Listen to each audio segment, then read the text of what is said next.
Everyone, this is advocate Arpita Shukla. Welcome you all to own channel target for IQ. इस video में हम current affairs को cover करेंगे। देखिए, जो करंट अफेयर्स होंगे ये यूपी एपीयू के लिए बहुत महत्वपूर्ण होंगे। यूपी से रिगार्डिंग जो न्यूज़ होंगी उसको भी यहाँ पे कवर करेंगे और अदर जो करंट अफेयर्स हैं उनको भी यहाँ पे कवर करने की कोशिश करेंगे। ठीक है, तो चलिए स्टार्ट करते हैं। देखिए, यूनियन कैबिनेट ने एक एमओयू साइन किया है। ठीक है, एमओयू साइन करने को अप्रूवल दिया है। जो इंडिया और नेपाल के बीच में ये जो एमओयू है ये साइन होगा। और ये क्यों होगा? ये जो एक महाकाली रिवर है उसके ऊपर ब्रिज बनाया जाएगा। ये इसलिए यहाँ पे एमओयू को साइन किया जाएगा। जो महाकाली रिवर के ऊपर ब्रिज को कंस्ट्रक्ट किया जाएंगे, जो इंडिया और नेपाल के बीच में ये ब्रिज बनेगा। और ये जो ब्रिज बनेगा ये धारचूला, इंडिया का धारचूला जगह है एक। ठीक है, धारचूला जगह है जो उत्तराखंड में है, यहाँ से बनेगा ये ब्रिज जो बनेगा। और ये जो हमारा एमओयू है ये साइन के लिए अप्रूवल दिया गया था 6 जनवरी 2022 को। ठीक है, 6 जनवरी 2022 को। तो यहाँ पे क्वेश्चन क्या बन सकता है? जो यूनियन कैबिनेट ने कौन सा एमओयू साइन किया गया है इंडिया और नेपाल के बीच में, उत्तराखंड की कौन सी जगह पे? वो धारचूला जगह है, वहाँ पे ये जो हमारा कंस्ट्रक्शन होगा ब्रिज का। ठीक है, महाकाली रिवर पे। यहाँ पे ये भी क्वेश्चन आ सकता है कि कौन सी रिवर के ऊपर यहाँ पे ब्रिज कंस्ट्रक्ट होगा इंडिया और नेपाल के बीच में, तो ये है महाकाली रिवर के ऊपर। चलिए नेक्स्ट देखेंगे। देखिए, देश में इलेक्ट्रॉनिक वाहनों को बढ़ावा देने के लिए पावर फाइनेंस कॉरपोरेशन और ग्रीन सेल मोबिलिटी के बीच में एक समझौता किया गया है। ठीक है, उस समझौते पर साइन किए गए हैं। और इन बसेस में क्या होगा, जो ये बसें होंगी ये बसें आगरा, मेरठ, अलीगढ़, बरेली, गाजियाबाद, मथुरा में के सहित यूपी के 9 शहरों में तैनात किया जाएगा। ठीक है, और ये जो एग्रीमेंट क्या होगा? Agreement for promotion of electronic vehicle. ठीक है, तो ये किस किस के बीच में? ग्रीन सेल मोबिलिटी के बीच में और फाइनेंस कॉरपोरेशन के बीच में ये एग्रीमेंट बना। और ये क्यों बना है? एग्रीमेंट हुआ है ये जो भी इलेक्ट्रॉनिक व्हीकल्स हैं उसको प्रमोशन देने के लिए। ठीक है, तो चलिए नेक्स्ट देखेंगे।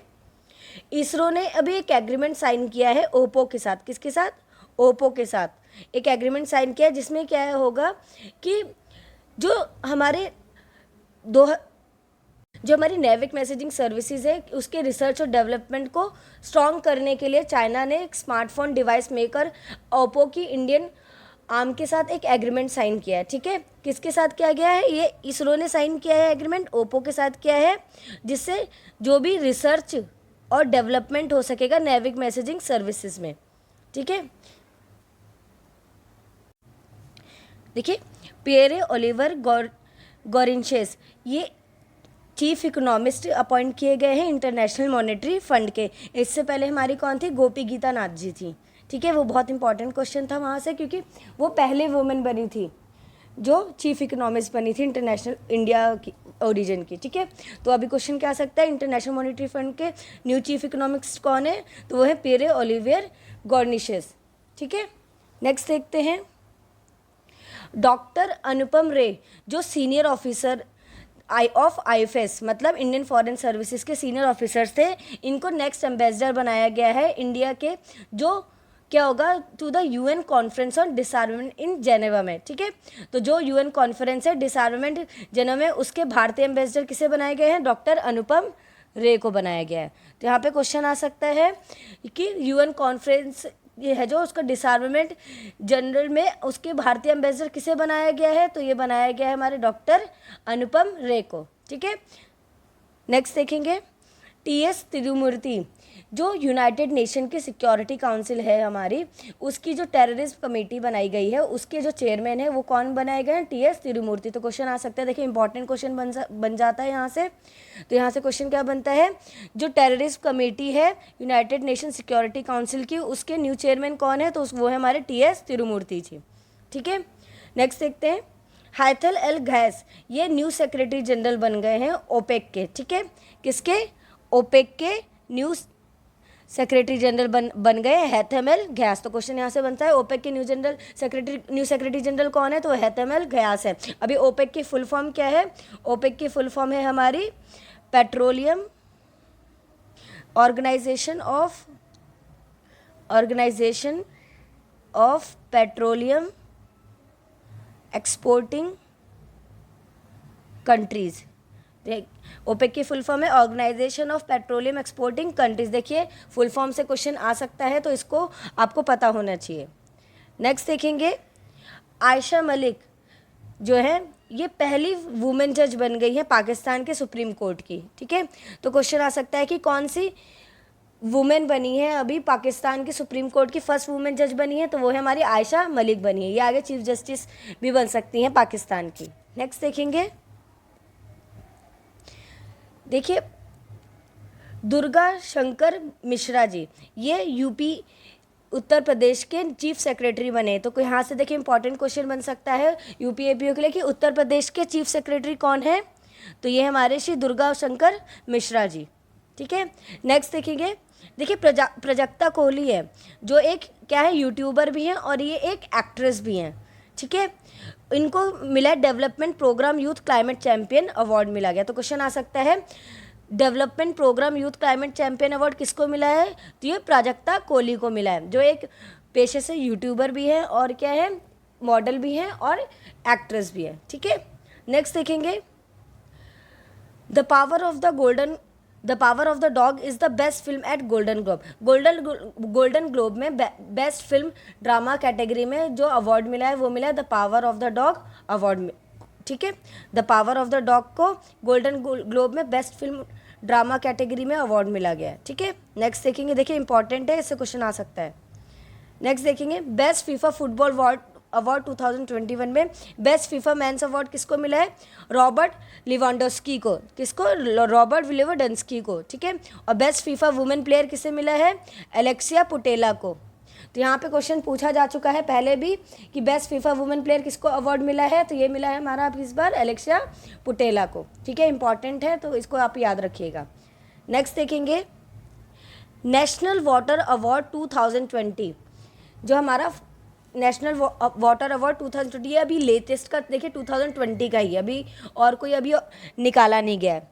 तो इसका नेशनल वाटर अवार्ड का 2020 की फर्स्ट कैटेगरी किसको मिला है, उत्तर प्रदेश को मिला है। सेकंड की बात करेंगे तो राजस्थान को मिला है सेकंड अवार्ड, और थर्ड रैंक मिली है तमिलनाडु को। तो क्वेश्चन आ सकता है नेशनल वाटर अवार्ड 2020 में फर्स्ट रैंक किसकी आई है, यूपी की आई है, सेकंड राजस्थान की, थर्ड तमिलनाडु की। ये हमें याद होने चाहिए। और अगर नेशनल वाटर अवार्ड में बेस्ट डिस्ट्रिक्ट की बात करें नॉर्थ जोन में, तो नॉर्थ जोन में हमें मिलती है डिस्ट्रिक्ट फर्स्ट मुजफ्फरनगर। ठीक है, मुजफ्फरनगर यूपी की। और बेस्ट विलेज पंचायत की बात करें तो इस नॉर्थ जोन की, तो इसमें थर्ड मिली है, थर्ड रैंक पे आई है हमारी बलुआ बनारसी की। तो यहाँ से क्या क्या इंपॉर्टेंट बन गए, नेशनल वाटर अवार्ड में सबसे पहली रैंक यूपी की आई है, सेकंड राजस्थान की, थर्ड तमिलनाडु की। और बेस्ट डिस्ट्रिक्ट में अवार्ड मिला है नॉर्थ जोन में, फर्स्ट आया है मुजफ्फरनगर यूपी का। और बेस्ट विलेज पंचायत में नॉर्थ जोन में थर्ड रैंक आई है यूपी की बलुआ वाराणसी में की। ठीक है, वाराणसी की एक जगह है बलुआ, उसमें इसको थर्ड रैंक आई है बेस्ट विलेज पंचायत में। नेक्स्ट देखेंगे, देखिए यूपी का काशी जो है हमारा शंघाई कॉरपोरेशन ऑर्गेनाइजेशन में काशी का इंडिया के द्वारा कल्चरल और टूरिज्म कैपिटल का यहाँ पे दर्जा दिया गया। ठीक है, काशी यूपी विल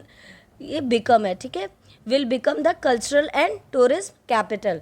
तो यहाँ पे शंघाई SCO मतलब शंघाई कॉरपोरेशन ऑर्गेनाइजेशन में ऑफ इंडिया में क्या हुआ है, जो काशी है उसको क्या मिला है, इंडिया के द्वारा कल्चरल और टूरिज्म कैपिटल का दर्जा दिया गया। तो यहाँ पे क्वेश्चन आ सकता है SCO में इंडिया की कौन सी जगह को कल्चरल और टूरिज्म कैपिटल का दर्जा दिया गया, तो वो हमारी क्या है, काशी। ठीक है, वाराणसी की काशी को। नेक्स्ट देखेंगे, Indian shuttler PV Sindhu has won the women's singles title at the Syed Modi international tournament in Lucknow. 2022 में देखिए Syed Modi international tournament held हुआ था और ये हुआ था बाबा बनारसी दास इंडोर स्टेडियम में हुआ था। ठीक है, और ये बाबा बनारसी दास जो हमारा इंडोर स्टेडियम है ये हमारा कहाँ है, लखनऊ में। ठीक है, ये हमारा है लखनऊ में। तो यहीं पे PV सिंधु जो है हमारी, उन्होंने वुमेन सिंगल में टाइटल जीता है at the Syed Modi international tournament में इन लखनऊ। नेक्स्ट देखेंगे, ताज महोत्सव 2022 ऑर्गेनाइज हुआ है फ्रॉम 20 to 29 मार्च। ठीक है, ताज महोत्सव ऑर्गेनाइज हुआ है 20 तारीख से 29 मार्च तक। और ये ऑर्गेनाइज कहाँ हुआ है, ये जो आगरा का जो शिल्पग्राम विलेज है वहाँ पर ये ऑर्गेनाइज हुआ है। ठीक है, कहाँ हुआ है, आगरा के शिल्पग्राम विलेज में। तो क्वेश्चन यहाँ से बन सकता है जो ताज महोत्सव है 2022 कहाँ पे ऑर्गेनाइज हुआ है, तो ये ऑब्वियसली देखिए ताजमहल कहाँ है, आगरा में, तो आगरा से याद रखिएगा। और अगर उसमें भी पूछा जाए कि आगरा की कौन सी जगह, कौन से गाँव में जो ताज महोत्सव है ऑर्गेनाइज हुआ, तो ये हमारे शिल्पग्राम में, ठीक है, शिल्पग्राम में हुआ है। और जिसकी थीम क्या थी, थीम थी हमारी आज़ादी का अमृत महोत्सव, आज़ादी का अमृत महोत्सव के संग, तो और ताज के रंग, तो पूरी इसकी थीम थी आज़ादी के अमृत महोत्सव के संग और ताज के रंग। तो ये इसकी इंपॉर्टेंट थीम थी। तो यहाँ पे पूछ सकते हैं यूपी एपीओ में जो आज़ादी का जो ताज महोत्सव 2022 की थीम क्या थी, तो ये थी आज़ादी का अमृत महोत्सव के संग और ताज के संग। और देखिए उत्तर प्रदेश में एक ग्राम उत्कर्ष समारोह ऑर्गेनाइज किया गया था। और ये ऑर्गेनाइज कहाँ हुआ था, ये लखनऊ में ऑर्गेनाइज हुआ था 15 दिसंबर 2021 में। तो क्वेश्चन यहाँ से क्या बनता है, जो हमारा उत्तर प्रदेश ग्राम उत्कर्ष समारोह है ये कहाँ पे ऑर्गेनाइज हुआ था, ये हमारा लखनऊ में ऑर्गेनाइज हुआ और 15 दिसंबर 2021 में होता। सीएम ने यहाँ क्या क्या अनाउंसमेंट दी थी कि जो भी विलेज के हेड है उसका होनोरेरियम जो है बढ़ा दिया जाएगा और 3500 से क्या हो जाएगा 5000 कर दिया जाएगा, 5,000 पर मंथ दिया जाएगा। और जो भी क्षेत्र पंचायत का हेड होगा उसको 9,800 से 11,300 पर मंथ कर दिया जाएगा। और जो भी डिस्ट्रिक्ट पंचायत का प्रेसिडेंट होगा उसको 14,000 से कि उसकी होनोरियम कितना बढ़ा दिया जाएगा, 15,500 पर मंथ दिया जाएगा। ठीक है, तो क्या होगा यहाँ पे होनोरेरियम बढ़ा के किसका, यहाँ पे विलेज हेड की 3500 से 5000 पर मंथ हो जाएगा। और जो भी क्षेत्र पंचायत के हेड है उसको 9,800 से 11,300 पर मंथ कर दिया जाएगा। और जो भी डिस्ट्रिक्ट पंचायत प्रेसिडेंट है उसकी 14,000 से 15,500 पर मंथ उसका होनोरेरियम बांध दिया जाएगा। ठीक है, देखिए इंपॉर्टेंट क्वेश्चन है जो हम यहाँ पे 18th क्वेश्चन देखेंगे। इसमें क्या on the occasion of world wetland day on 2 Feb 2022, जो वर्ल्ड वेटलैंड डे है 2 फरवरी 2022 को, उस दिन बखीरा वाइल्ड लाइफ सेंचुरी जो हमारी कहाँ यूपी के संत कबीर नगर में है और खिजाड़िया वाइल्ड लाइफ सेंचुरी जो गुजरात में, इनको रामसर साइट डिक्लेयर किया गया है। ठीक है, तो क्वेश्चन आ सकता है यहाँ से बहुत ही ज़्यादा इंपॉर्टेंट क्वेश्चन कि जो हमारा बखीरा वाइल्ड लाइफ सेंचुरी है ये कौन सी स्टेट में है, तो ये यूपी में है। यूपी की भी कौन सी जगह में, संत कबीर नगर में है। ठीक है, और जो खिजाड़िया वाइल्ड लाइफ सेंचुरी ये कहाँ पर, ये गुजरात में है। और यहाँ पे सबसे इंपॉर्टेंट क्वेश्चन ये बनता है जो हमारी बखीरा वाइल्ड लाइफ सेंचुरी ये 48th नंबर की रामसर साइट बन गई है। कितनी, 48th नंबर की रामसर साइट बन गई है। प्लस और अगर यूपी की बात करें तो ये 10वें नंबर की हो गई। ठीक है, तो बिल्कुल कंफ्यूज मत होइएगा, यूपी में 10वें नंबर की है, 10th रामसर साइट है। और तो वैसे इंडिया में 48th रामसर साइट है। ठीक है, और अगर बात करें यूपी की तो पहले 9 थी, अब कितनी हो गई हैं, अब एट प्रेजेंट जो नंबर ऑफ रामसर साइट है यूपी में वो 10 तक इंक्रीज हो, ठीक है, इंक्रीज हो गई 10, टोटल 10 हो गई हैं। तो अब देख लेते हैं कौन कौन सी रामसर साइट है यूपी की। अपर गंगा हो गई रिवर जो कहाँ पे है, ब्रजघाट टू नरोरा स्ट्रेच तक है ये पूरी। फिर दूसरी नवाबगंज बर्ड सेंचुरी हो गई जो कहाँ है, उन्नाव में है। सैंडी बर्ड सेंचुरी ये कहाँ है, हरदौई। देखिए मैंने यहाँ पे जगह का भी नाम बताया तो क्वेश्चन आ सकता है, सैंडी बर्ड सेंचुरी यूपी में कौन सी जगह पे है, हरदोई में। नवाबगंज बर्ड सेंचुरी हमारी उन्नाव में है। और समसपुर बर्ड सेंचुरी हमारी कहाँ पर है, रायबरेली में है। समन बर्ड सेंचुरी हमारी कहाँ है, मैनपुरी में है। और पार्वती अर्घ बर्ड सेंचुरी हमारी कहाँ है, गोंडा में है। और उसके बाद जो हमारी सराय नवा लेक है ये हमारी इटावा में है। सूर सरोवर लेक या कीतम लेक जिसे बोलते हैं ये क्या है, आगरा में है हमारी। ठीक है, तो देखिए इंपॉर्टेंट था। और हैदरपुर वेटलैंड का है हमारा बिजनौर में। और 10वीं जो हमारी अभी प्रेजेंट की जो रिसेंट है जो इम्पॉर्टेंट है वो 10th नंबर की हमारी बखीरा वाइल्ड लाइफ सेंचुरी हमारी का है, संत कबीर नगर यूपी। ठीक है, और गुजरात की हमारी कौन सी, खिजड़िया वाइल्ड लाइफ सेंचुरी को रामसर साइट में इंक्लूड किया गया है। तो यूपी में टोटल कितनी रामसर साइट में इंक्लूड हो गई हैं, 10। और 10वें नंबर की कौन सी, बखीरा वाइल्ड लाइफ सेंचुरी संत कबीर नगर में जो है। ठीक है, नेक्स्ट देखते हैं देखिए हमारे जो पीएम नरेंद्र मोदी जी हैं, उन्होंने अभी सरयू कैनाल नेशनल प्रोजेक्ट को इनॉग्रेट किया है। और ये जो हमारा सरयू कैनाल नेशनल, ये नेशनल है, ठीक है, नेशनल जो प्रोजेक्ट है ये कहाँ पर इनॉग्रेट किया है, यूपी के बलराम में, ठीक है, यूपी की बलराम एक जगह है, वहाँ पे इसको इनॉग्रेट किया है। और कितनी तारीख को, 11 दिसंबर 2021। देखिए डेट भी पूछी जा सकती है, तो प्लीज़ डेट को याद रखिएगा। और इसकी टोटल लागत की अगर बात करें 9,800 करोड़ रुपए लगेगी, ठीक है, इस प्रोजेक्ट में। तो क्वेश्चन यहाँ से क्या इंपॉर्टेंट बन गया, सरयू कैनाल नेशनल प्रोजेक्ट हमारा कहाँ पे अभी इनॉग्रेट किया गया है, तो ये हमारे यूपी के बलराम जगह पे इनॉग्रेट किया गया है, ठीक है। और अब नेक्स्ट देखते हैं, पाकिस्तान के नए प्राइम मिनिस्टर कौन है, श्री शहबाज शरीफ जी हैं, ठीक है, श्री शहबाज शरीफ जी। नेक्स्ट देखते हैं 21 को देखेंगे। देखिए हर्षवर्धन श्रृंगला जी, ये इंडिया के चीफ G20 कोऑर्डिनेटर बने हैं, ठीक है, क्या बने, इंडिया के चीफ G20 कोऑर्डिनेटर बने, जो पहले पे क्या थे, ये फॉरेन सेक्रेटरी भी थे, ठीक है। और ये इंपॉर्टेंट इसलिए क्योंकि जो G20 की प्रेसिडेंसी है इस साल जो इंडोनेशिया है के पास है। और ये क्या करेगा, 1 दिसंबर 2022 को इंडोनेशिया G20 की प्रेसिडेंसी इंडोनेशिया इंडिया को पास सौंप कर देगा, ठीक है। इस साल किसको दे देगा, इंडोनेशिया हमारी इंडिया को सौंप देगा प्रेसिडेंसी को। और G20 की जो leader summit form time India में ही होगी, ठीक है, जो G20 की जो लीडर समिट है वो फर्स्ट टाइम कहाँ होगी, इंडिया में ही होगी। नेक्स्ट देखेंगे गिलबर्ट एफ हुंगो, ये 11th डायरेक्टर जनरल बन गए हैं ILO के, ठीक है।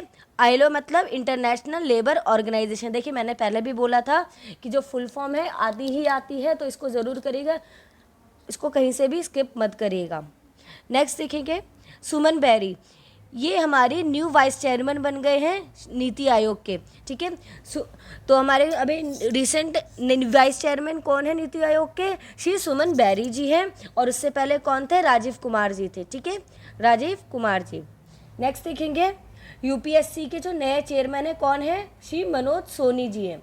कौन है, मनोज सोनी। UPSC की फुल फॉर्म क्या है, union public service commission, union public service commission, ठीक है। तो उसके हमारे नए चेयरमैन मनोज सैनी जी बन गए। नेक्स्ट देखेंगे, देखिए नेशनल कमीशन फॉर माइनॉरिटीज़ के नए चेयरमैन इकबाल सिंह लालपुरा को बनाया जाए। ये पहले भी इकबाल सिंह लालपुरा ही जी थे, लेकिन अभी जो इलेक्शन हुआ था तो उसमें ये जो सीट थी वैकेंट थी, तो इसलिए दोबारा से इनको रीअपॉइंट कर दिया गया है इकबाल सिंह लालपुरा जी को। आई होप हमारी वीडियो आपको पसंद आई होगी। देखिए आगे भी हम करंट अफेयर्स को लेके आते रहेंगे, जो आगे यूपी के लिए इम्पॉर्टेंट होंगे उसको हम कवर करने की कोशिश करेंगे, ठीक है। हम आई होप हमारी वीडियो आपको पसंद आई है, तो प्लीज़ लाइक एंड सब्सक्राइब जरूर करिएगा। और अगर आपको कोई भी क्वेरी है तो आप टारगेट फॉर IQ के नंबर पर कॉल या मैसेज करके पूछ सकते हैं, ठीक है। हमारे हिंदी और इंग्लिश दोनों में बैच चलते हैं और टेस्ट सीरीज़ भी स्टार्ट है हमारी, ठीक है। तो चलिए नेक्स्ट दोबारा मिलते हैं हम।